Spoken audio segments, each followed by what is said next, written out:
오케이. 우리 저번 주 설교 기억납니까? 저번 주에 10계명 살짝 언급하고 뭐 하자고 했습니까? 우리 올해 뭐 하면서 좀 살아가보자.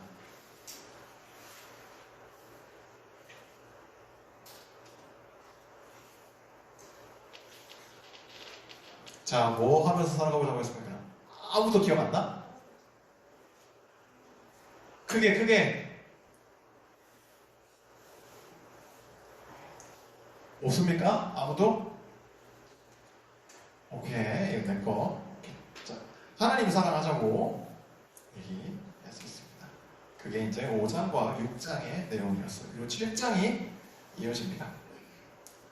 너희는 하나님이 구원하셨다, 건지셨다, 사랑으로 인도하셨다.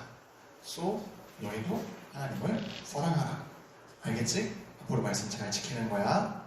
얘기를 하시고. 그런데 이제 내가 말씀 잘 지켜야 돼 하고 가나안 땅 들어가서 잘 지키고 자녀들한테도 잘 가르쳐 하시고 이어지는 내용이에요. 들어가서 꼭 명심해야 할 거. 그게 뭐냐면 1절, 우리 읽은 1절 다시 보면 내 하나님 여호와께서 인도하시고 차지할 땅, 가나안 땅이죠. 거기로 들이시고 여러 민족, 너보다 많고 힘이 센 7 족속을 다 쫓아내십니다. 일단 제대로 짚고 넘어가야 되고, 약속의 땅을 차지한다. 누구 힘으로? 이스라엘 백성들 힘으로?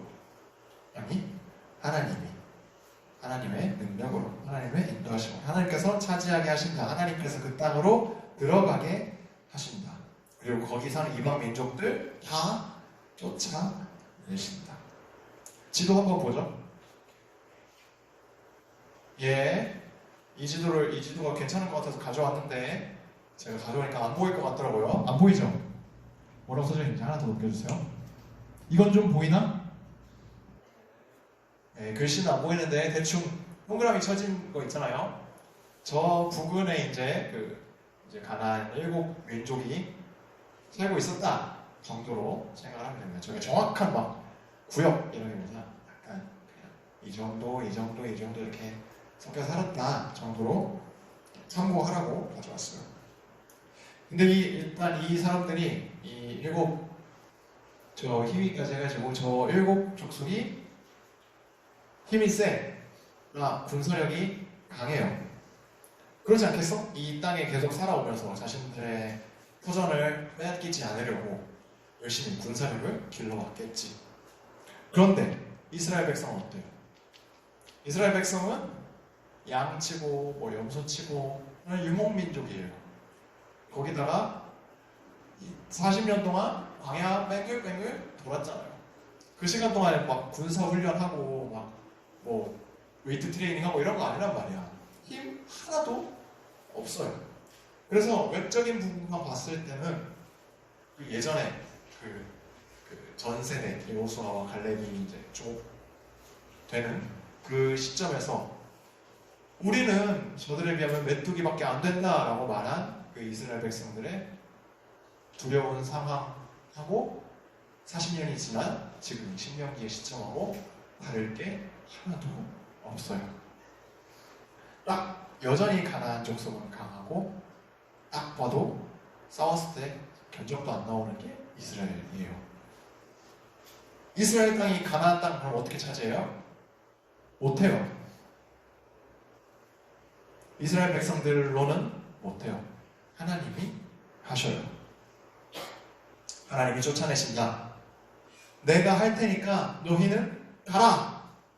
라고 하나님께서 말씀하십니다. 이어지는 2절에서 확신을 한번 더 주셔요. 내 하나님 여호와께서 그들을 내게 그들을 넘겨서 치게 할 거다. 너희가 이기게 하실 거다. 그런데 그때 놓치지 말아야 할 게 있다. 2절에서 그때에 너는 그들을 어떻게 하라고?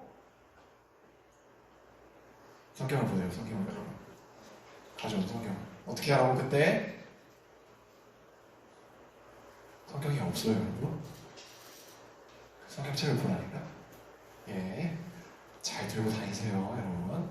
진멸할 것이라 라고 나와 있어요. 그들을 진멸하라. 싹 쓸어버려라. 이순신처럼 한 놈의 외적도 돌려보낼 수 없다. 여러분, 노량 봤습니까? 네. 안 봤습니까? 본 사람? 몇 있네? 안 봤구나. 이거 모르겠네, 이거. 예. 여러분, 그 문화생활 좀 하세요. 여러분, 그러면 안 돼. 공부를 얼마나 열심히 하길래. 다들 얼마나 열심히 하길래. 대단합니다, 우리 동생들. 여하튼, 지금 이 진멸하라 강조하고 있는 부분이에요. 여지를 남겨서는 안 된다. 그러면서 보면 어떤 언약도 하지 말고 어떤 약속도 하지 말아라. 그 저번 주에 언약 얘기하면서 그게 당시에 이제 계약이라고 했어요. 주종관계의 계약. 이스라엘이 갑이고 그 가나안 백성들이 을이 되는 갑을 관계. 그러면 누가 이득입니까? 이스라엘한테 이득이 되는 계약도 맺지 말아라. 반대로 가나안 민족들을 불쌍히 긍휼히 여기지도 말아라. 마음을 주지 말아라. 특히 3절에서는 결혼하지 말아라. 사실 결혼이야말로 그게 최고의 약속이고 가장 귀한 성김의 마음을 나누는 관계니까. 어쨌든 이런 거 저런 거 아무것도 하지 말고 그 백성들과 아무런 관계도 맺지 말아라 라고 말씀하시는 겁니다. 하나님의 단호한 명령입니다. 근데 왜 그랬을까? 가나안 족속은 죄, 구체적으로는 우상숭배의 상징입니다. 오늘 이 얘기를 좀 나눠보려고 해요. 여러분, 약간 이 표현도 좀 조심스럽긴 한데, 그 종교가 다르다는 거, 종교를 구분짓는 기준이 뭡니까?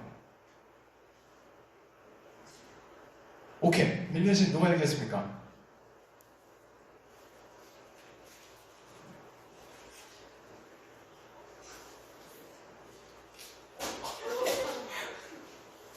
예.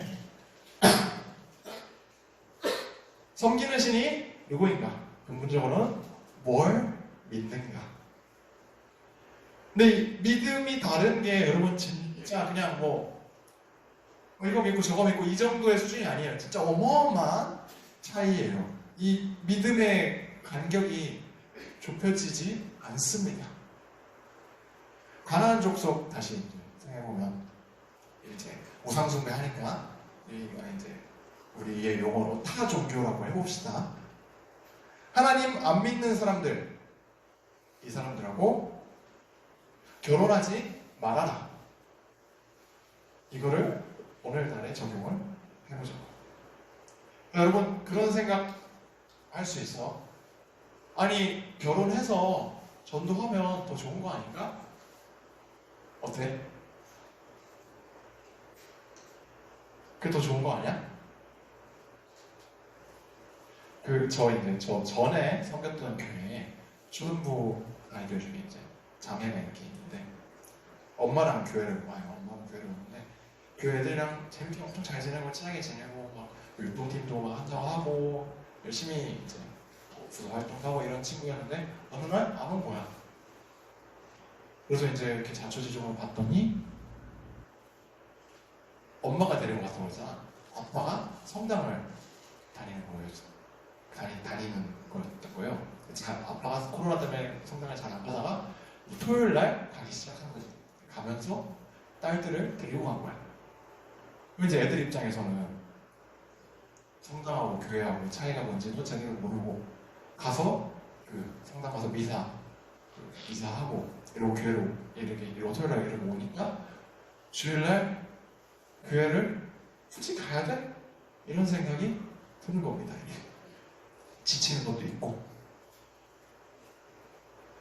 이게 이제 거기 있을 동안에는 그 가정의 문제.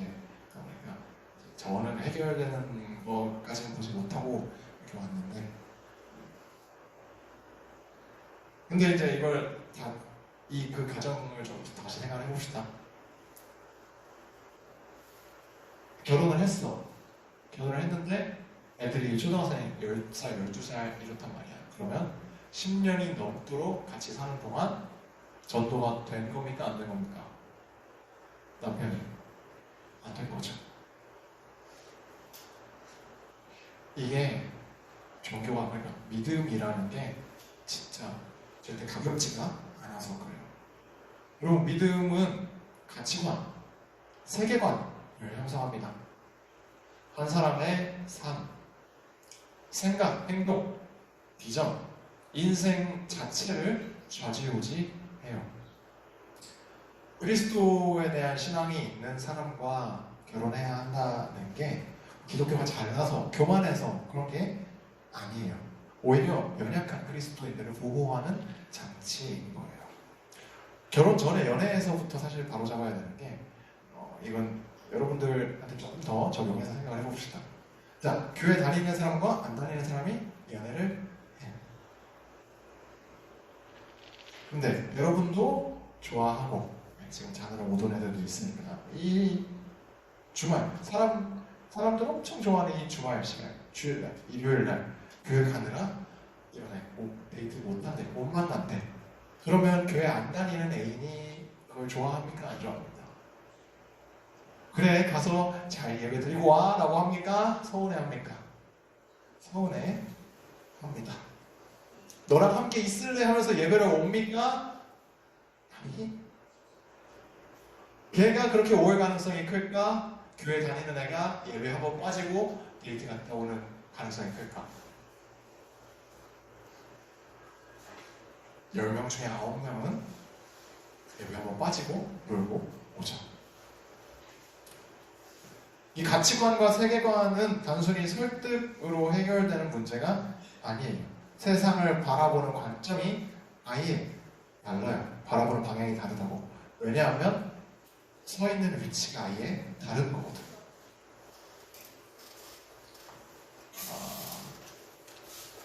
여러분 무신론자들 있잖아요. 신 안 믿는다고 하는 사람들.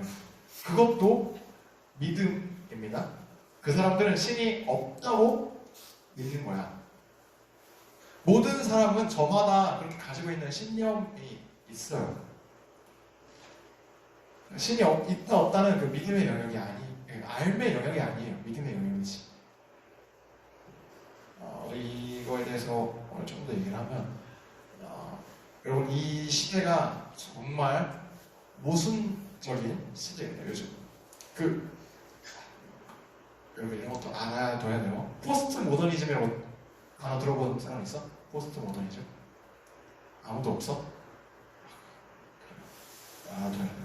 이 요즘 시대의 근간이 되는 사상 기조를 그냥 포스트 모더니즘이라고 얘기를 하는데 21세기 들어서 이 사상의 기조가 뭐냐면 진리는 없다, 절대적인 건 없다라는 거예요. 그래서 다양성 존중하고 네 말도 맞네, 내 말도 맞네 다 얘기해주고 기독교를 보고 기독교는 자기들만 진리라고 하네, 독선적이네, 사랑해야 된다고 하면서 안 품어주네 이런 얘기까지 합니다. 그런데 생각해봐요 여러분. 절대적인 게 없다라고 확언하면 그 말이 절대적인 거잖아요. 그렇죠? 진리가 없다라고 믿는 게 그 진리가 없다라는 그 진리를 믿고 있는 건 아니에요. 그러니까 아무튼 굉장히 모순적인 시대예요. 진리가 없다라고 말을 하면서 그들은 분명한 믿음을 가지고 살아가고 있습니다.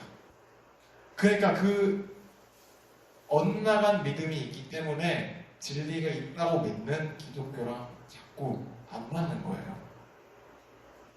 삶의 방향이 안 맞게 되는 거니까. 우상숭배랑 다를 게 없어요. 여러분 다른 믿음과는 타협하지 않아야 합니다. 아니 사실 본질적으로 타협이라는 것 자체가 불가능해요.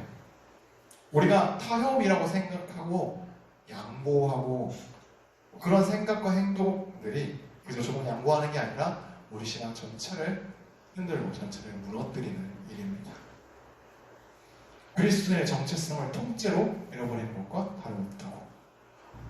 요한계시록에 보면 귀 있는 자여 성령이 교회에게 하는 말을 들으라 라고 하면서 이런 말씀이 있습니다. 3장 16절 볼게요. 제가 읽을게요. 네가 이같이 미지근하여 뜨겁지도 아니하고 차지도 아니하니 내 입에서 너를 토하여 버리리라. 말씀 하나 더 볼게요. 예수님께서 하신 말씀이에요. 마태복음 6장 24절 같이 읽습니다. 시작. 한 사람이 두 주인을 섬기지 못할 것이니 꼭 이를 미워하고 저를 사랑하거나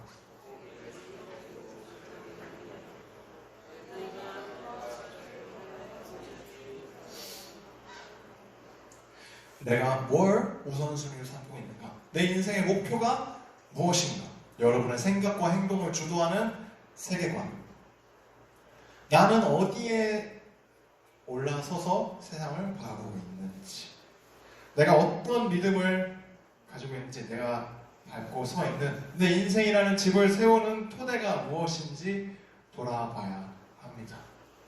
마태복음 16장 볼게요. 15절, 16절.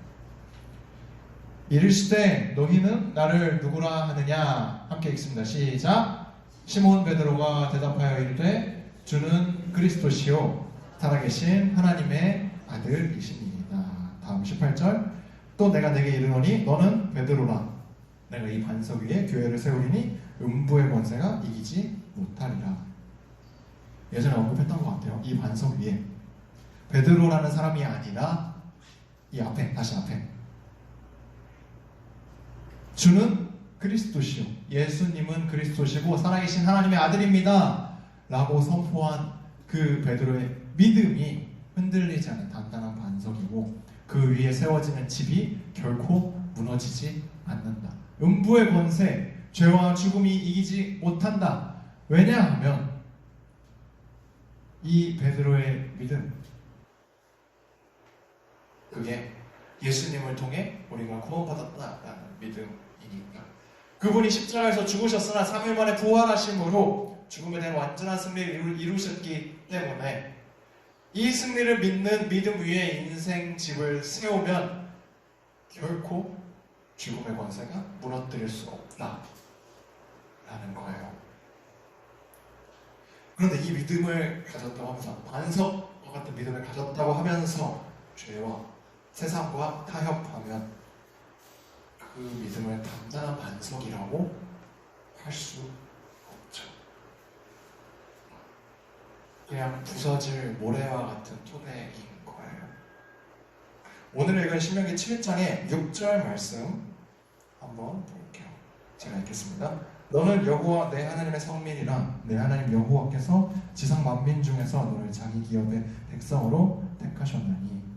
하나님의 성민이라, 택하신 민족이다. 세상과 구별되었다. 그리스도인의 정체성이죠. 아예 구별되었다고요. 이상숭배하는 가나안 민족들과.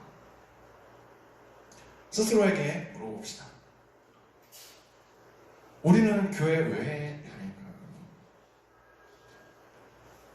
어렸을 때부터 다녔어서? 아니면 집에서 가라고 해서? 집에서 가라고 해서 그럴 수 있어요. 그러면 거기서 그치지 말고 질문을 하나 더 해야지. 그러면 집에서는 우리 부모님은 교회를 왜 가라고 하시는 건가? 그리스도의 정체성, 구별된 세계관을 가져야 된다고 얘기를 했는데 사실 차이가 없는 사람들은 많죠. 주중에 한 주간 방탕한 대로 신나게 놀아 제끼고 주일에 와서 예배만 드리고 그런 사람들 많죠. 그래서 실망도 많이 하죠. 안 믿는 사람들, 특히 기독교 보면서 실망스럽다 비판 엄청 하잖아요. 그런데 잘 생각해 봅시다. 실망을 왜 해? 실망은 기대가 있어야 실망을 합니다. 기독교는 올바르다, 사랑이 넘친다, 그 사실이 기본적으로 다 깔려 있는 거예요. 우리도 서로에게 그런 기대감을 가지고 있고, 사람 보면 안 돼요, 여러분. 근데 단 한 사람도 우리가 믿는 이 완전한 의로움을 이룰 수 없어요. 대신 하나님 봐요. 예수님 봐야죠. 신실하신 하나님, 사랑의 하나님, 나를 구원하신 그 사랑을 보고 그 사랑을 믿는 믿음 위에 세워 나가야죠. 그리고 사람 보면 안 된다고 했지만 정말 연약해도 예수님 닮아가면서 최선 다해서 살아가는 사람들 있잖아요. 여러분도 그 길을 걸어가고 있는 거예요. 나와서 예배드리고 말씀 묵상하고 기도하면서 삶에서 말씀대로 살아내는 삶. 죄의 유혹이 달콤하고 때론 거셀 수도 있지만 여러분 타협하지 말고 살아갑시다. 우상 숭배하지 말고 하나님만 섬기며 하나님만 예배하며 살아갑시다. 예수님 믿는 믿음 위에서 우리의 삶을 이루어 나갑시다. 다 쫓아낼 수 있다고 하나님이 이미 넘겨주셨으니까, 우리 손에 이미 승리하심을 보여주셨으니까, 그렇게 거룩한 백성으로 그리스도인으로 살아가는 우리 모두가 되었으면 좋겠습니다. 함께 기도하겠습니다.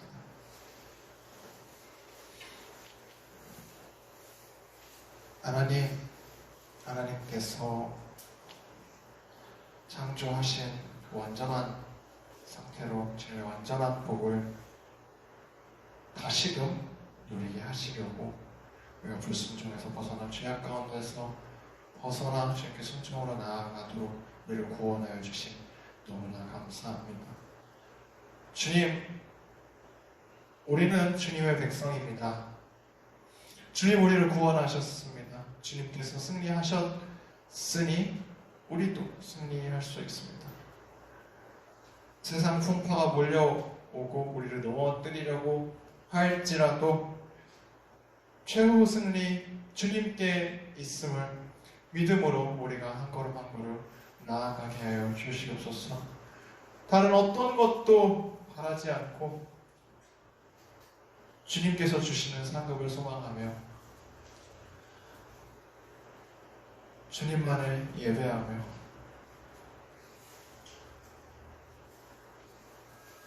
그리스도인의 정체성을 지키며 살아가는 우리 모든 인생 될 수 있게 역사하여 주시옵소서.